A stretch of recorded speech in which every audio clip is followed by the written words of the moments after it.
Hello, we are board members of AccorHotels. My name is Monica Meyer. And I'm Claudia Queta. I'm Rebecca Schultz. I'm Shovri Yusufi. All right, now that we're all acquainted, we're going to move on to the table of contents. In this meeting, we will be going over strategic analysis of AccorHotels, including a SWOT, a pest analysis, Porter's 5 Forces, the value chain, and our financial statements. Then we will go into the key issues found from our strategic analysis, as well as our recommendations to those issues. So we will begin with our strategic analysis. So going into our SWOT analysis, as you know, the strengths and weaknesses are internal relative to the firm, while opportunities and threats are external.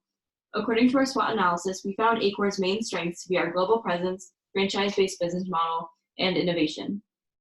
Our weaknesses include an uneven concentration. While we are present in many countries around the world, we are unevenly distributed within those areas. A majority of our hotels are located in the UK and France. Also, our brand is not well known, and we place an overemphasis on our sub-brands. Lastly, although we have an online presence, it is slow growing. For opportunities, we have potential for growth in our emerging economies like India and China. We have online presence saved again as an opportunity because we see potential for growth in this area. The threats we analyze for AccorHotels are the economy, hotel industry competition, and online competition like Airbnb. Moving on to the pest analysis. Our pest analysis dives into the political, economical, sociocultural, and technological factors that influence AccorHotels. The main political factors that affect Accor are Europe's political conditions, as we are a French-based company. Terrorism in France has decreased, but Brexit may create a challenge for distribution channels. Cost, demand, and prices are all major factors in the economical environment. Acquisitions and mergers have created new possibilities for profits, increased market power, and allowed AccorHotels to enter new markets. Sociocultural factors that affect Accor are the demands from consumers for quality customer service and loyalty programs, the demand for social change, and cultural sensitivity. Accor is very strong in relation to customer service and loyalty programs, and Accor's franchise business model allows us to adapt to the cultural needs of the area we expand into. In response to consumers' need for companies to take part in social change, Accor has created 2 programs, ECO and EGO, dedicated to sustainability and child development. Lastly, technology has become extremely influential in the hotel industry in terms of mobile and online booking. Accor has successfully created an app for our hotel chains as well as boosted our online presence, but there is room for improvement. Moving on to Porter's 5 Forces. Porter's 5 Forces model analyzes the external factors of new entrants, substitute products, rivalry, bargaining power of suppliers, and of buyers. The key threat that we would like to point out during this presentation is the high threat of substitute products. In the hotel industry, there are many luxury hotels, and the presence of the internet makes it easy to compare and contrast amenities and services. This ties into the bargaining power of customers, which is also high. Again, it's easy to compare hotels with low switching costs. The other important force we'd like to mention is the high competitive rivalry. It's extremely important to differentiate yourself from competition while also maintaining innovation to sustain a competitive advantage. We'd specifically like to mention Airbnb in this because they have maintained high levels of online innovation and forced hotels to digitally adapt. Thank you, Monica, for the explanations. We want to move on to the value chain. To start off, the primary activities, Accor has significantly focused on the marketing and sales and will continue to focus on social media and advertisements to attract diverse markets of customers that are exposed to a new luxury brand. Next, the secondary is focusing more on R&D and administration. We want to analyze our previous purchases using the data to track trends and what we can actually continue or maybe get rid of in our business. And next is the administration, where is the company model of customer experience, which are 7 factors, the most important being loyalty, in which consumers can come back and stay in our hotel business once more. Continue. Hi. So before we start talking about the issues and our recommendation, I would like to talk in detail about our financial position in the market and how we are doing.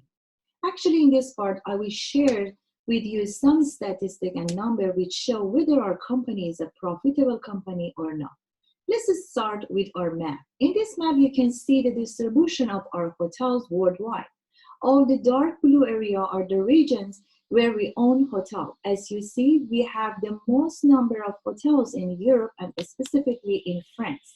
And in total, Accor owns 5,089 hotels in 111 countries, which is a very good number. In the next slide, you can see from this chart, we have seen a steady growth in the number of Accor hotel opening worldwide from 2015 to 2019.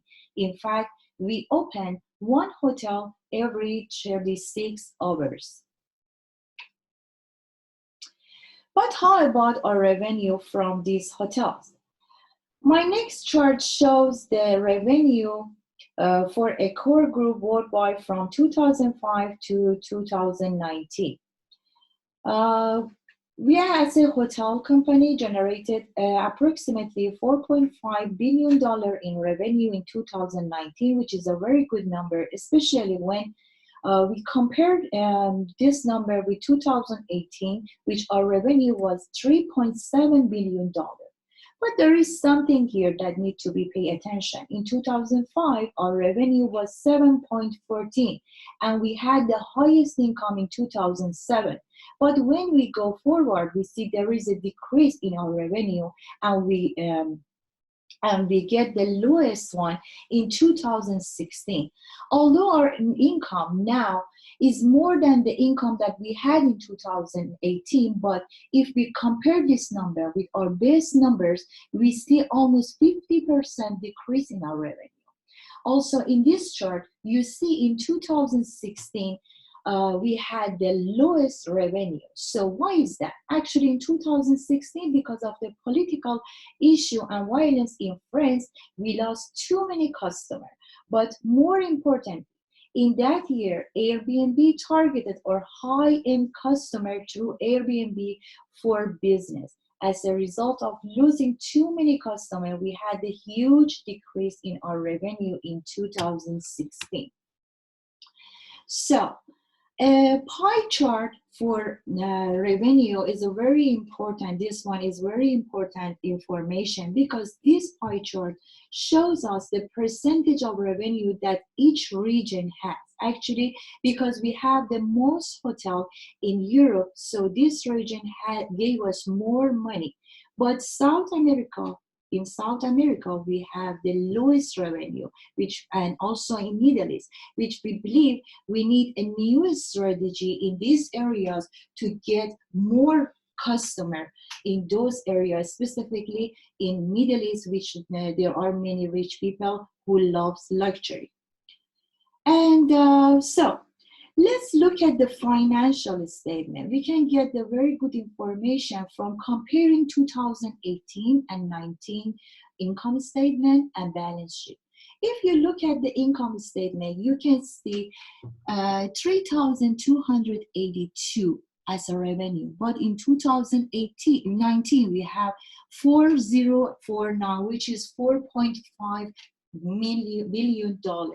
So this number shows us we had 16% increase as reported in our revenue. And about the net profit, we have $532 million as our profit, which is 79% lower than 2018. And this is because of the earning that we had from this continued operation that shut down in 2018, and we don't have it in 2019. But how about asset? If we compare the assets from 2018 and 19, we don't see very huge change. Actually, there is a very small change in our cash and account receivable and supply and revenue, and this is just 7.16%.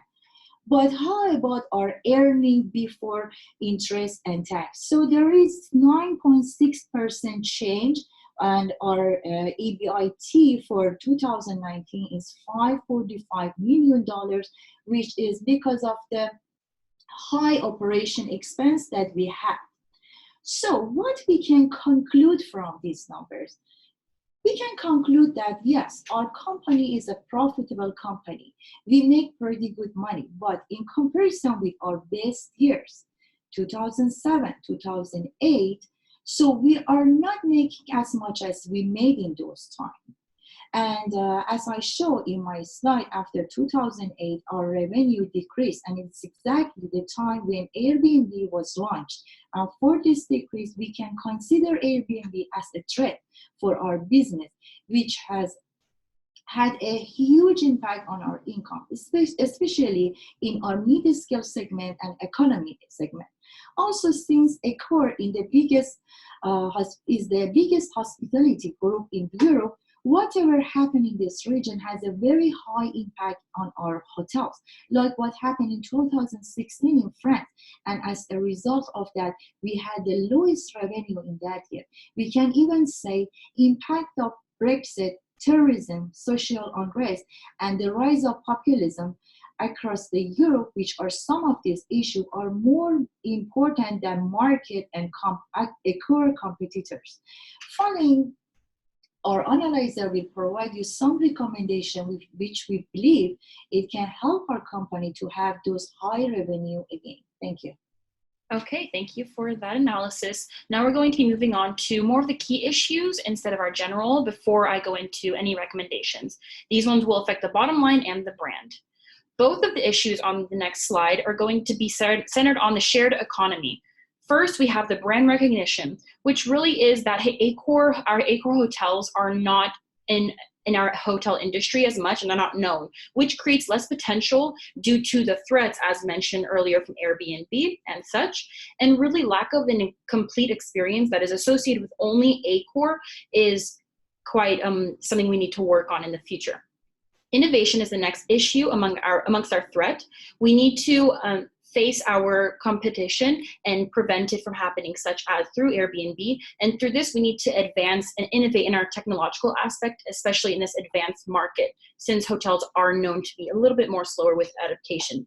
And in order to push away from Airbnb, we want to center on diversification through luxury measures. Continue. And now to go to our recommendations, these are going to be our key takeaways for the future actions of our company. First, we're going to create AccorHotels. We're not going to brand necessarily, we're going to rebrand one of our main international French hotels, Sofitel. This is going to prevent any type of cost we have to make, and we want to add some type of global presence and recognition, as well as adding sub-brands, which is going to create a sense of trust for consumers so they can return to our brand as well and become more associated. Next, we want to do some advertising, some marketing measures, anything from television, social media, to billboards and magazines through travel. We want to have a broad scope of marketing so that several companies and consumers can see what Accor has been doing. An example, in 2014, we have done an innovation lab that have done digital campaigns of booking services through Facebook and Twitter. Next, we want to establish some type of online influence so that we can have presence through media and we can spread our word more clearly. Next, we want to have some type of informational blogs of upcoming events and any reviews of previous stays. Lastly, improving that loyalty aspect. So the programs, we want to have some type of database where consumers can stay in the same hotel and somehow connect and share the experience together. Thank you, Claudia. In this slide, you will find a lot of relevant information. However, I will focus on demographics. 70% of all travelers travel for business, and 82% of them choose to stay in hotels. If we maintain this data, Airbnb will remain only a threat instead of a competitor.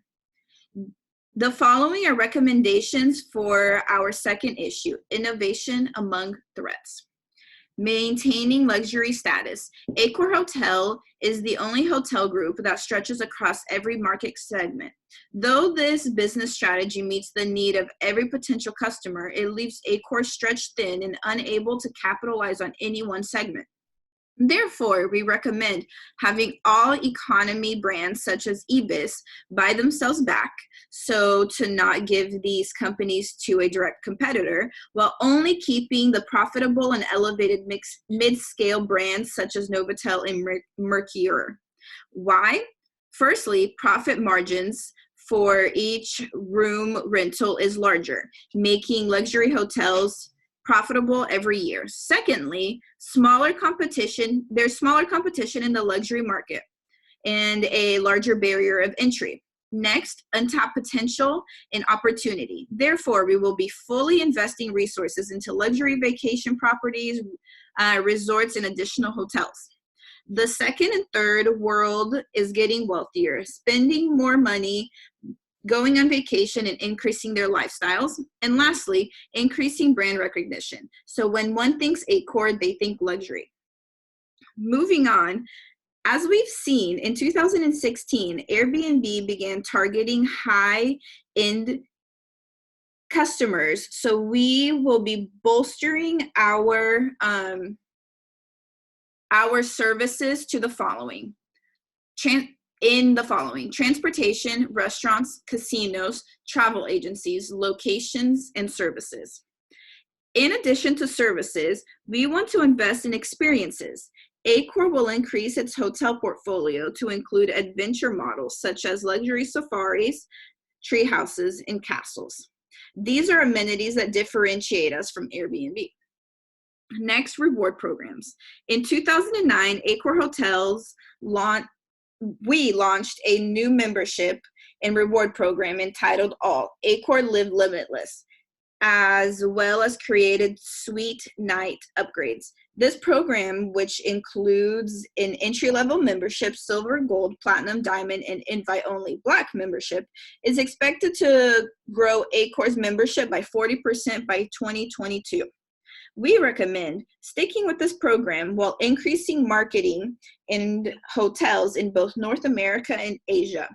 In the United States alone, over 93 million citizens traveled abroad, with a vast majority not knowing what AccorHotels is, nor being members. This is 30% of the American population Accor could potentially reach. In addition, in Asia is a booming market, with 49% of all Accor investments and developments being in the area. Online booking services. After launching our app in 2014, we increased our mobile booking by 40%.